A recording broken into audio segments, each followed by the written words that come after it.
Hello, and once again, welcome to the program Talk to Malik Jones on Star TV. My guest today is the Honorable Member for Tunkara, the UDP member for Tunkara to be more precise, Honorable Billeh Tunkara. Honorable, welcome to Talk to Malik Jones.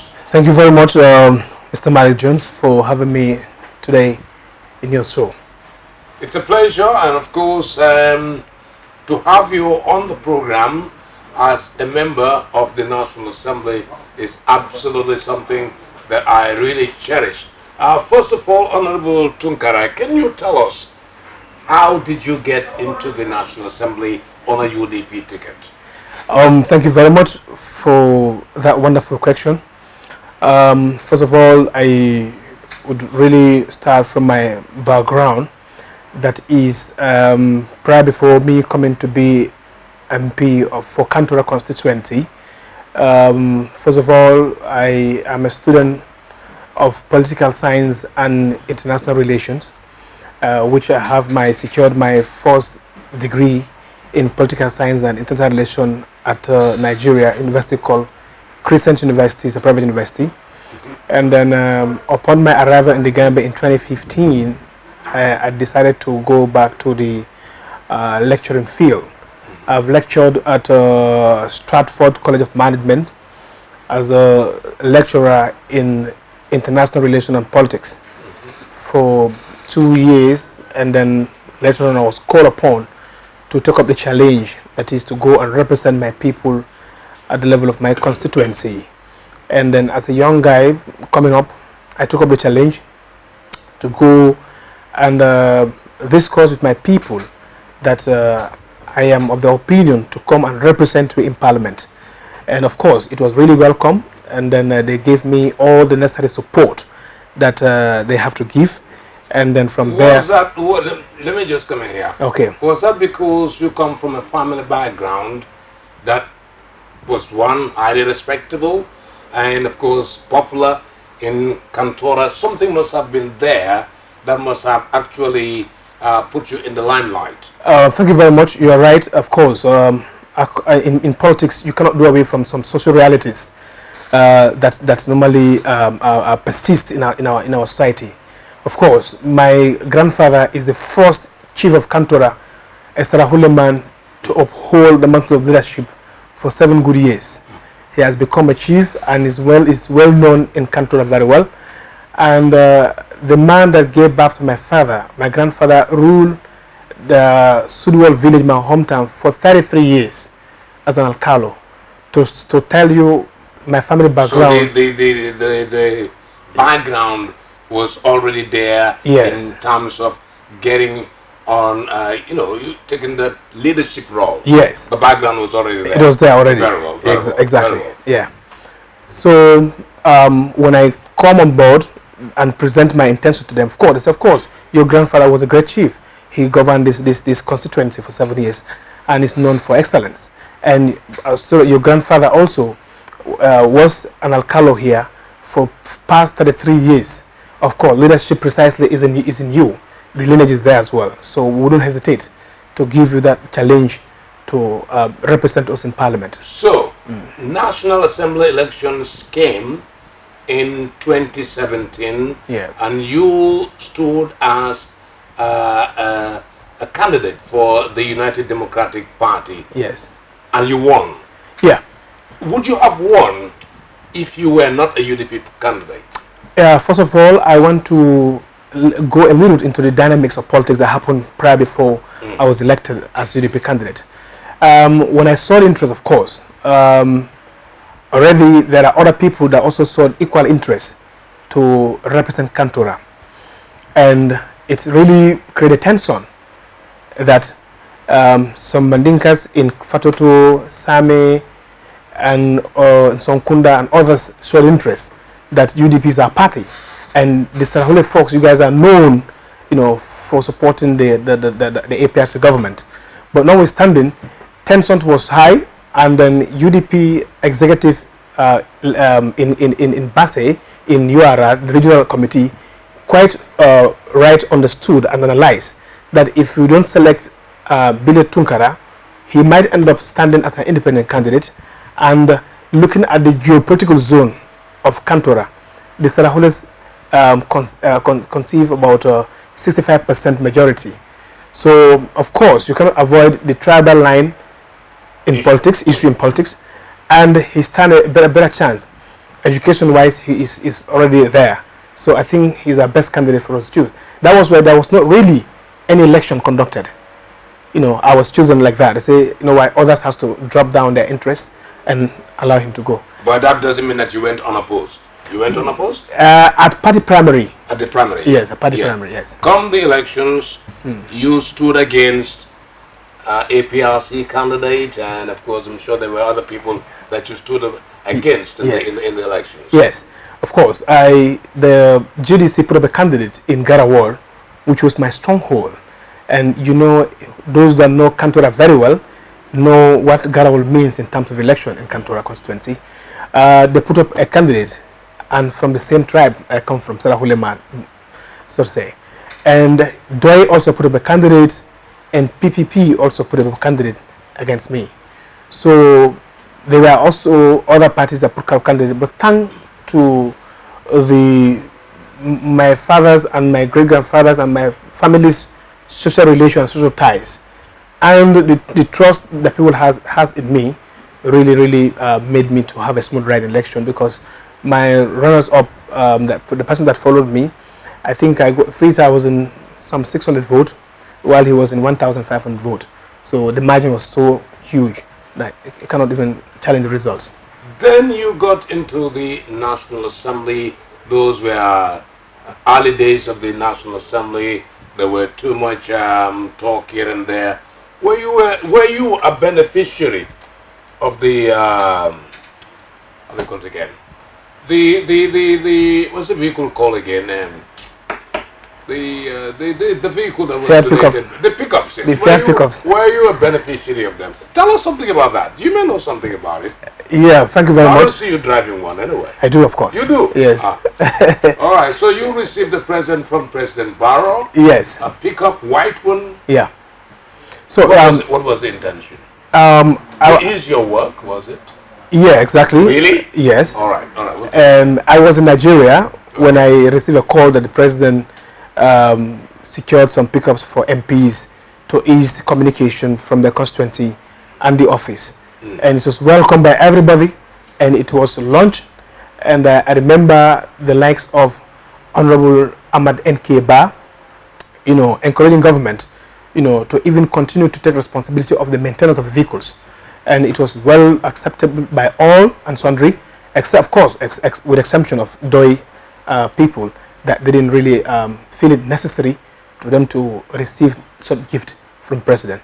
But apart from those people, I think everybody, including the nominated ones, also benefit from the pickups. What did they give to the APRC? Of course. Everybody had a vehicle. Everybody had a vehicle. PPP, APRC, NCP, you name them. Everybody took a vehicle. Yeah. And you said it was just to ease the movement. Because if you look at it now, someone coming from Kantora, about 450 kilometer drive away from here. And of course, the last constituency of the Gambia, I am at the farthest end. Definitely for me to be effective and efficient in my job delivery, there must be sort of an ease communication between to and fro. So you will dismiss from this interview I'm having with you right now that there was no political motive by President Barrow to steal members of the National Assembly to his camp. That wasn't the intention. That wasn't the intention at all. Very well. But some of your party members were not pleased about it. Can you tell us about that? Some UDP members were not happy. Yeah, not initially. It was afterwards. Afterwards, when trouble started to break out, questions were raised about, in fact, why did they even accept the vehicle in the first place? They shouldn't have. Who raised it? Who raised trouble? So many supporters out there, when we are, of course, at the good moments with the president, of course, such comments did not manifest. But when things begin to fall apart, of course, we now hear critics about the vehicle issues, that the MPs solar MPs here and there. They've been induced by vehicles, and not really focusing on the primary function, that's legislation as well. They feel that these were some of the tactics that the president has in terms of trying to bring the MPs under his camp. But that was not really the primary intention. It was when things become bitter, then we begin to hear such comments from the public, of course, from our party level as well. You have sat on many occasions during deliberations in the National Assembly. What did you find to be the most heated debate in the National Assembly during your time? Yeah, I would never forget about that very moment. The most heated debate I've ever took part in was the SAP, the Supplementary Appropriation Bill that came in Parliament, rejected. We come together again. This was introduced by the Finance Minister. And it was rejected, and we have to, because during that time, our party was having issues with the president, and we tried to come again, join the minority group, regroup again, try to introduce it again, because we've seen that this is beyond party interest. It is about national interest, because we've seen the implication for us not to pass the SAP. We need to understand the contextual meaning of SAP, how it manifests. Is it in line or in accordance with the laws of the land? And what are the rationale behind the SAP? Is it justifiable? And then as MP, we lose our conscience to pass that particular bill. Now, when the SAP come, series of outside influence was really pouring in Parliament. Some were receiving telephone call. Some were even called by other members of their parties not to even vote for the SAP. But notwithstanding, this SAP is not going to the president's pocket. It's about to airlift the doctors from Cuba to come to Gambia to educate our young ones in the university. One component was devoted to that. Another component was to buy fertilizers for our poor farmers, which we presupposedly are representing. And another component was to pay the defense ministers, the defense forces, because we later on find out that when the government come to being, they have found series of dismissal, wrongful dismissal, with they now trying to reconsider and bring them on board and pay them for the number of years they've sat. Even though then it was the Minister of Finance, our party member, which is Amadou Sane, not been so cognizant that it is not captured in the 2018 budget.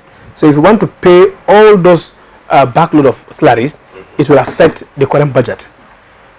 So that was not factored, and he went on to pay those people from the day they were terminated. And so then there was a deficit. There was deficit in budget. Okay. Yeah. So of course, government with a good intention to ensure good governance and rule of law, they tried to make sure that they redress those actions that they were wrongfully terminated, and they ought to come back and serve their nation.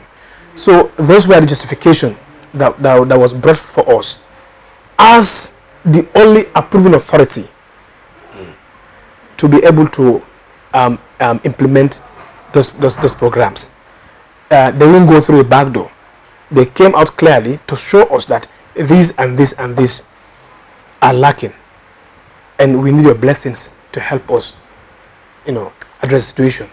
And of course, the three tiers of government should be seen independent, of course, but also should be seen interacting to complement each other's effort. We shouldn't be seen as enemies or as rivals. In as much as we are elected to hold government to account, of course, we have a say in terms of the success of this government. So therefore, we are of the opinion that this is beyond party level now. It is national interest. Because if you fail to pay the statutory salaries, these are statutory requirements, salaries of employees, government cannot default in paying that. And already the government has already put a proposal of increasing 50% on salaries and 100% on pensions. How will it look if government now runs shortfall at the tail end of a fiscal year? So it put government in a very funny situation. It's not as if the money is going to be like borrowed. The money is there, but they cannot touch the money without approval. So that was the issue. Then we have to recount and regroup, and then help the government there and the minister to pass based on necessity. Yes, our decision was based on necessity. In that instance, members of parliament from all sides of the aisle, the ruling, I wouldn't say the ruling party, because UDP is not the ruling party in the National Assembly, yes. But therefore the United Democratic Party formed the majority. Apart from that time when you all came together, has there been an instance where members of the National Assembly forget about their party affiliations and come for the common good? Thank you very much. This was really during our new days in Parliament. You know, party sentiments were left outside at the corridors of the Assembly. I remember the Right Honorable Sida Jata saying that we should forget about our party colors outside. Once you come here, you will come in as a people of a nation. We should come in as people's representative. That is the more reason why we are not called by UDP member for this. No, you are called on your constituency tag, like Kantora, member for Kantora constituency. It's that alone is beyond party. So of course the early 1 year plus was okay. You know, we try in as much as we can. We are rookies, of course, very new in the system. We try to make sure that at least to avoid, to some extent, we cannot totally avoid, of course, but to some extent, a degree of partisan politics to be eradicated in the parliament. But when the cabinet reshuffle came, and then people become to disgruntled, and of course, with the last saga, that is the issue of the president, you know, trying to withdraw the nomination of a member of UDP, you know, based on reason based on to him, you know, really created additional tension again, which resulted to the 3 ministers to leave cabinet with our vice president. Let me take you to that point that you just made.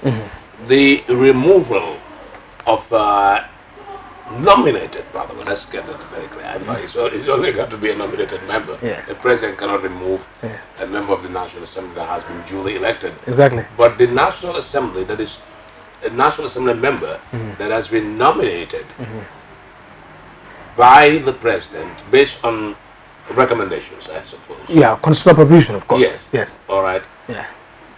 Can the president, in your own words, Yes.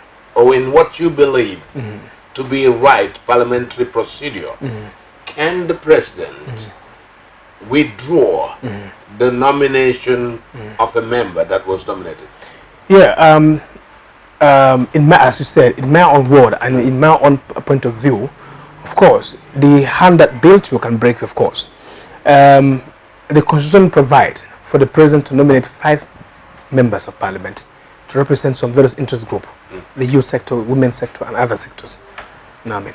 So the power that was vested in him to nominate, of course, does give the room again to revoke any nomination has been he has made under his the same authority given to him under the Constitution, of course.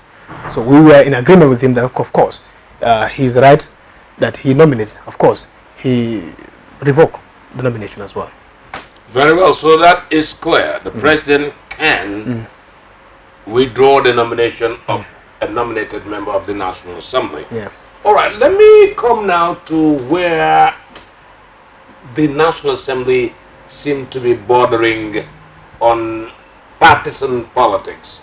When the vice president, your party leader, the Honorable Usainu Dabo, lost the vice presidency, things started getting a little bit ugly between President Barrow and the UDP camp. Yeah. And from thence to, I don't know, maybe 2021, things will continue to be sour, except for an angel of peace to come and offer some olive branch between the two. Yes. But we see that there is a deadlock between President Barrow and Usainu Dabo. What really triggered this? And is it still so persistent that it will drag itself up to 2021? It's a long story. Very long. Very long story, because initially... In summary. In summary, yeah. This whole, to my own point of view, this issue started right from the Congress of UDP. When we wanted to make our Congress, that was last year. And then, which of course, the president, unfortunately, is an independent elected president. But we cannot also shy away from the fact that he came from the UDP. After winning primary in UDP, becomes a flag bearer in UDP. Under the current circumstances now, the party deemed it fit that as prescribed in the electoral law, that parties should engage in 2 years of Congress to elect a new composition of the executives. So there was a consultation that if you do that, obviously the party has to go with a flag bearer. Some say no, we don't need to go with a flag bearer, but we can just put on hold on the issue of flag bearer and select a party leader and secretary general of the party and other executive positions. So there were consultation that it should really hold. We said no, we cannot hold our party congress because of somebody want to hijack the party. So we have to go with it. So it went that far. We conducted the Congress, and in that Congress also, surprisingly, some of the Barrow surrogates were systematically eliminated from the party executives. So that sent a strong signal to him that, hey, it's a wake-up call. Your surrogates are being kind of systematically removed. And for the first time, the party made a Congress to line up candidates before the general members, which to my own view is not really democratic, because a party cannot choose a certain sector of people or certain people that these are the candidates of the party to delegate to select. So it means that if you are not there by the party, if you want to stand and challenge those ones, of course you know what it means. You might lose. So it's really called for a row, during the Congress. Some see that it is really uncalled for. Every member should have the liberty to go out and then demonstrate their interest to the delegates, not necessarily arranging the candidates on the higher stage or on the stage for the delegate to see that these are the candidates. So you found that to be wrong? Yeah. Okay. Yeah, because there should be a level playing ground for all to come that I from so I want to run for this particular position, not necessarily allowing them to, So that was really a foul play, and unanimously those that were portrayed before them got elected into office. So therefore it should become to so consistently also the issue of the Barrow Youth Movement as well. When Barrow instituted that Barrow Youth Movement and the fans club, it's really was perceived as a threat to the party, and we've seen the party leader and also the presidency exchanging words, which are really worrying, and then in different occasions when this one speaks at other forum or other platform, this one will respond and give another statement. So the relationship become sour, and then which led to the removal of the 3 executive members, that is Amadou Sane, Lamine Mudiba, Honorable Lamine Mudiba, and the Vice President totally from office, and that's where we are. So it's a long story and it's a long journey. It doesn't start now. It started way back. You're a staunch supporter of the UDP. Yeah. You're die-hard member of the UDP. Yeah. And your support will never be wavered. No, come on. What's really happening right now, because we've been tagged as the Barrow MPs. You understand? That's what I'm saying. Yeah. That is where I really want to go to. Yes. But then I'm just trying to see. Our crime was when we went against the majority leader in Parliament. That you as the head of the majority, you should be seen as the head of government business department. You shouldn't be seen, attacking your own ministers when they bring bills here. It could have been the mouthpiece of government. But when it's not seen doing that, we have to go on against him. So when we go against, we'll be seen as the rebel MPs, the rebel NAMs of UDP. And since then, things were not really working out well between us and the party as well.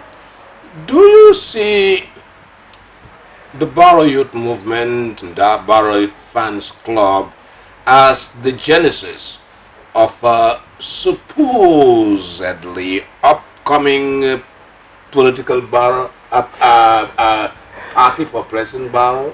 Well, that I cannot really comment on that. You cannot tell. Yeah, I cannot tell, and I think they should be in position. Are you being honest to me that you cannot tell? Yeah, because the fans club or the youth movement is not a political party, but of course, what I'm saying, it's a genesis, it's the beginning. Yeah, that could actually. Yeah. When you grow a seed, it's sure. You don't only have the fruits, eh? Yeah. You also have flowers, branches, leaves and all. Yeah. Definitely, by all indication, yes, it does portray that image that it's growing, because from a youth movement to a fans club, probably it might really grow stronger again to a political party. We'll leave that to 2020. 2020. Yeah, 2020. Because 2020, President Adama Barrow must tell this nation that a political party has been formed. Whether he is the boss or... But anyway, we know that President Barrow will definitely form a political party. There's no hiding, there's no mincing of words. Yes. Now, let me take you to 2nd of December. Will it be legitimate for people to come out and ask President Barrow to step down? We're talking about the legitimacy, yes. What we're talking about now is legitimacy. Legitimacy. Because anything you do in this country must be within the confines of the law. There, I would quote 2 sections in the Constitution. Section 25 does give room for freedom of assembly, freedom of movement and association. Now, in terms of the 3 years Jotna movement, to ask a certain president to go out,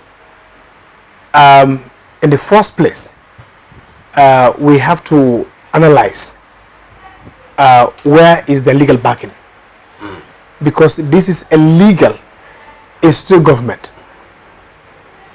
An executive president having a 5-year mandate. I mean, we all know the process in which governments will be changed in this country. It is through every 5 years ballot box. Now, people are saying that the president should honor the 3 years, and others say that it's 5 years mandate. Constitutional prevails. There is an MOU, an agreement, and there is a constitutional provision. When it clashes, of course, the law supersedes any other agreement. If the president, and people should also know that Section 61 mandates the president that the president shall uphold this constitution as the supreme law of the land. It doesn't say may, it says shall. When it's shall, now it's mandatory that the president should uphold this constitution as the supreme law. Should not even uphold and defend. Let me put it right. Therefore, each and every clause in the constitution is a matter of must. Shall. Yes. Shall uphold and defend this constitution as the supreme law of the land. So therefore, it's really end the debate. So when president is going for 5 years, the 3 years movement, it will now be like, would they want to be seen as a rebel group to form a coup d'etat? Because it is now an illegitimate act to remove a sitting government through use of force or whatever means they want to take. So definitely, as a lawmaker and from a legal point of view, it's very illegitimate. Is your party in support? Well, okay. Let me rewind and rephrase the question. When your party leader, yes, the Honorable Sino Dabo, was vice president, yes, he challenged President Adama Barrow, yes, that he in the event he decides to step down after 3 years, he'll take him to court. Definitely. And the only court he could have taken him is the Supreme Court. Definitely. That interprets the law of the land. Sure. You hear things as a member of the UDP. Is he still standing to that?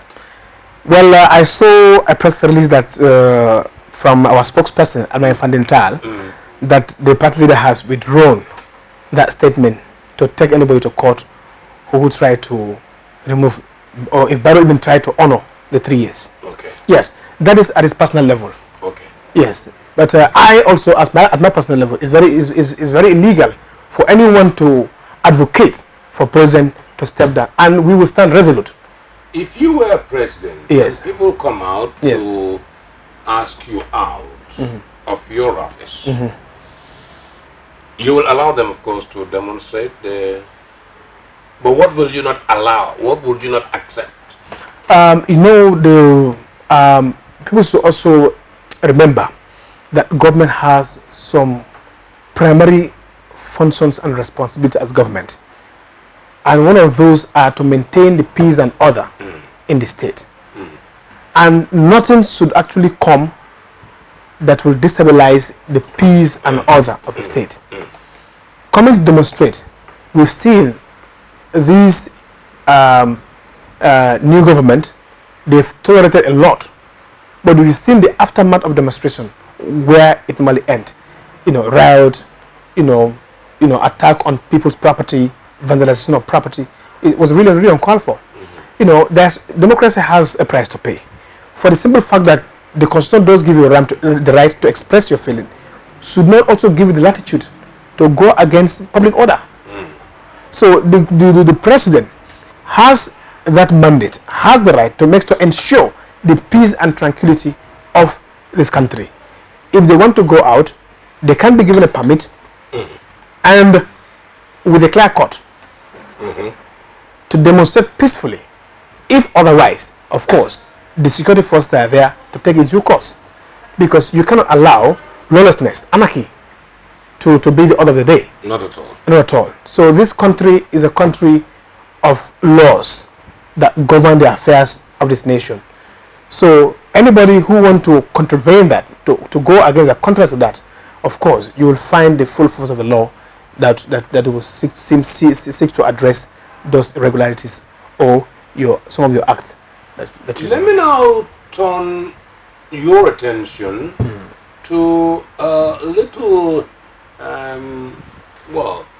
misunderstanding, shall I call it, between the lawmakers and the executive. There was a time when, after the president has delivered the State of the Nation address, and it was rather unfortunate that the vice president wasn't in town. Yes. And was there a request for the president to come back to the National Assembly? And was it right to request for the president to come himself? Okay. Thank you very much. As my little knowledge in the lawmaking process and also my little knowledge in Constitution, the president is mandated to come and address the nation on policies and programs of his government. Good. Within a fiscal year.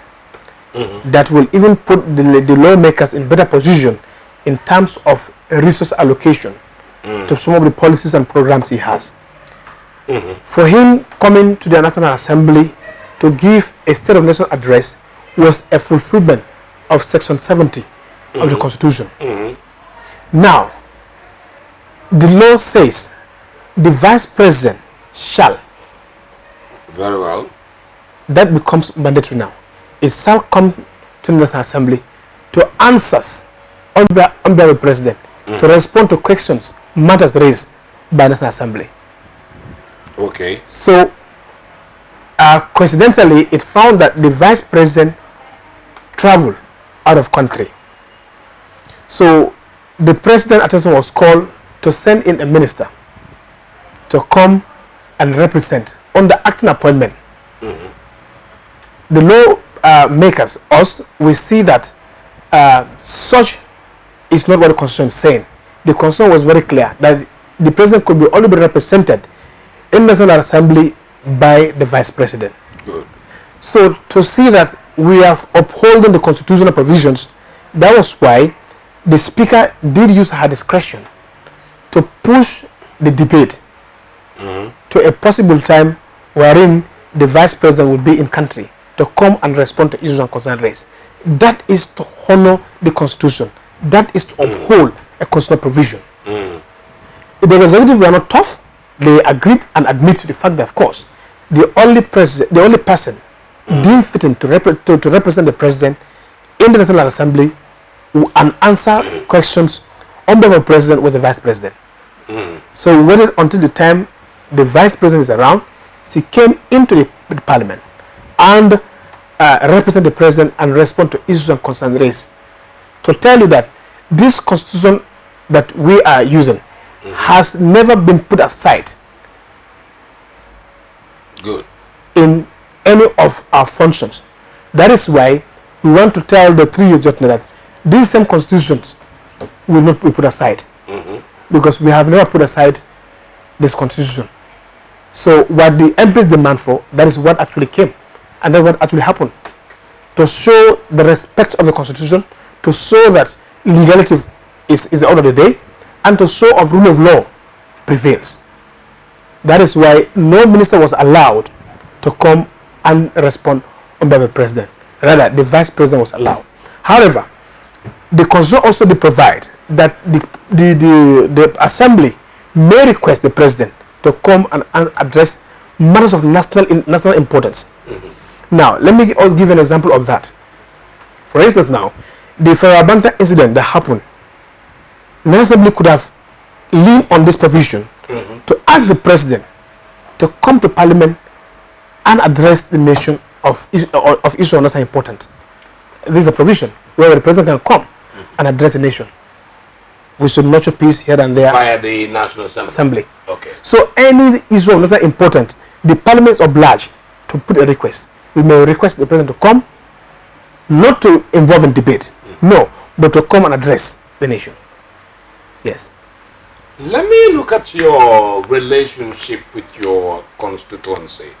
I know of some National Assembly members who hardly go back to their constituencies and dialogue with them. How is your relationship with the people of Kantora? Thank you very much. I would love this thing to come out from their own mouth. It's good to hear from the horse's mouth that Honorable Tunkara has been really representing us and is also always constant in his constituency. I was planning to travel today, but because of obvious reasons that I couldn't. But tomorrow I'm leaving to my constituency. To sum up, this could be gauged by my level of representation. Since I assumed office as MP, I have been a strong advocate of the URR road, which the records are there. The answered documents are there. You can go and see my interventions. So I've been a strong advocate for our road, and I have been on top of the executives to consider the plight of our people, that we are also part of URR. And this also can be proved when our party leader himself went to URR for a meeting. He did allude to that when this road issue came to Parliament, I was praised and I was appreciated by the member of Kantora. I have never been praised, and no MP has ever praised me like that way, to show that the whole issue was his concern. And thank God also, having secured that $75 million China grant to construct 4 bridges and road in Kantora, we are also opportune or privileged to benefit from the $10 million EU funded federal project. The 10 million euros seeks to address 100 kilometers of road, and in that, the chunk of that kilometer, I think I was privileged to have, which is to address all the federal road in my constituency. About 80% of the federal road in Kantora has been constructed under this UNOPS project, because 30 kilometers of this railway construction is in my constituency. And thanks to the government of the day for really considering the plight of people of Kantora, that they are also part of the Gambia. So it tells you level of interaction, and it tells you level of representation. And we have so many projects that I did on personal ground that is not cost the government. Bringing boreholes, youth and sport. I gave $50,000 to youth, for them to organize tournament, construction of mosques, madrasa there, no cost to government. These are all my personal contacts that I had with outside people to come to my aid to actually transform my constituency, because I want to be remembered with a good legacy. I'm going to ask you a very serious question now. Yeah. Come 2021. Yeah. The next government is a UDP-led government, a Barrow-led government, an APRC-led government, a coalition government again. Well, before going to your answer, I want to paraphrase this point. Anybody who will become president or who will lead this government next come 2021, you must form a coalition, because the current reforms that are underway coming, you cannot just get a simple majority and sit down there. You must rule by majority. 50+1 is not easy for one party to pull. So there need for dialogue, it needs for consensus, it needs for coalition building. But you are no friend of Barrow, so you cannot form a coalition with Barrow. Obviously, the way it is now, it's with all indication, UDP cannot form coalition with Barrow. Yes, but to be more realistic, no single party can you form a coalition with the APRC? Yes. All right. This is really interesting, Yeah. So what about Bakari Dabo's party? Well, he was one of your strongholds, in Kiang, sure. Yeah. You might lose Kiang to him. Yeah. Well, it's politics. Sometimes you can't really understand this electorate. Some support are not based on ideology. Some support are based on the personality of the party, not the party itself. Sometimes it's because of my family has been a strong advocate for this party, that family lineage. Sometimes it's ethnic. Sometimes it's even regional. That NRP is from Salums, so we expect all Salums support. Or CRD, Dabo is the leader. All CRD. So the support, exactly. It's really broad. Yes. So you can say. So they might also stick to their support to GDP, and they also might not, because Bakari Bunya Dabo also is a prominent son of the land for Kiang, and of course, which has actually really did well in the times of Jawara government, and who really considered the plight of Kiang. He might be remembered for that and been given some sympathy vote or some appreciative vote to him. I would not foresee a breakup of the UDP, but if there was going to be a breakup of the UDP, what do you think would have caused it? Any party, not only UDP, if there's a breakup of a party, would really create a big setback. Because in politics or in party formation, what really matters is number. So when that number begins to diminish, of course you lose strength. So therefore, any sound-minded party should really work on consolidation, to consolidate its support base, not to break. Once you break, of course, the repercussion is that you will lose your grounds. Honorable Billeh G. Tunkara, I mean, it's been a pleasure to talk to you on this program, talk to Malik Jones, on the substance of which we went through this interview. And normally, before I close my interviews, I have a trivial question, something we just throw around and play around. From my understanding, you're a well-read person. This question, April 23rd, in 1816, the Europeans, the British, they discovered the Gambia, and Banjul was renamed Bathurst. Who was the person that they named Bathurst after? Thank you very much for that question. All my trivial questions, the people who came here got it wrong. Okay. You have it right. Okay.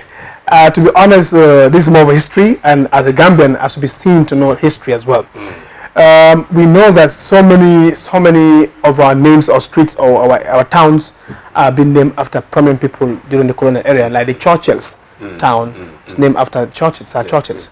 And Batos, of course, I didn't label to know who it was named after, because someone who was born in the late 80s, of course. Yes. So in the late 80s, wouldn't really be in position. Of course, it's really a shame on my side not to know. Yeah. In fact, somebody was here asking how many first ladies did the Gambia have. He said 6.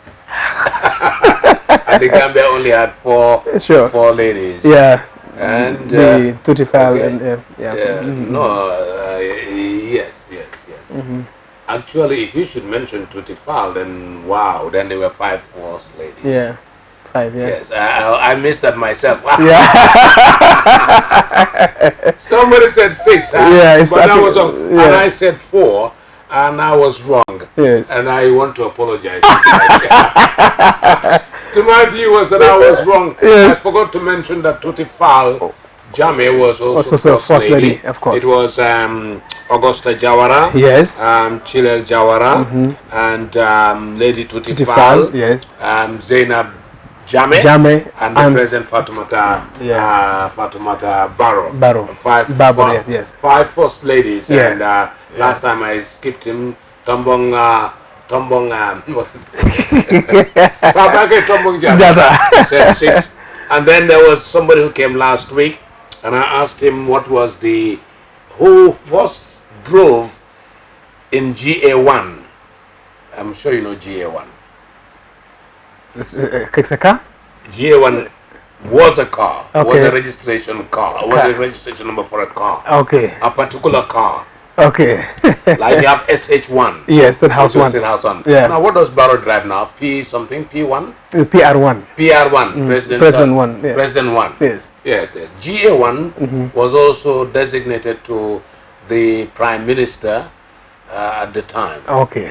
But then you will not remember that, since you said you were born in 19 what? In 80s, late 80s. In the late 80s. Yes. Oh, I was working by then. But GA1 was first driven by Pierre Sam Jai. He was the first Chief Minister. Before Sir Dawda Jawara became Prime Minister. The GA1 was the first vehicle that the first the supposed Chief Minister drove at that time. Good. Now, to your question, when the British renamed Banjul to Bathurst, it was named after the colonial secretaries, like the minister for the colonies. His name was Henry Bathurst. You'll have to pay for that one. Okay. Honorable. Thank you very much. It's been a pleasure to have you, Marshal. Thank you so much, Malik Jones. Really a pleasure. And I was also a very good fan of you during your times in JRTS, of course. And also your sport commentary was lively. And yeah. All right, that's it. That's Marvel's talk to Malik Jones. My guest has been the honorable member for Kantora in the URR, Honorable Billeh G. Tunkara. For me, Malik Jones, I'll see you next week on the same platform. Bye-bye.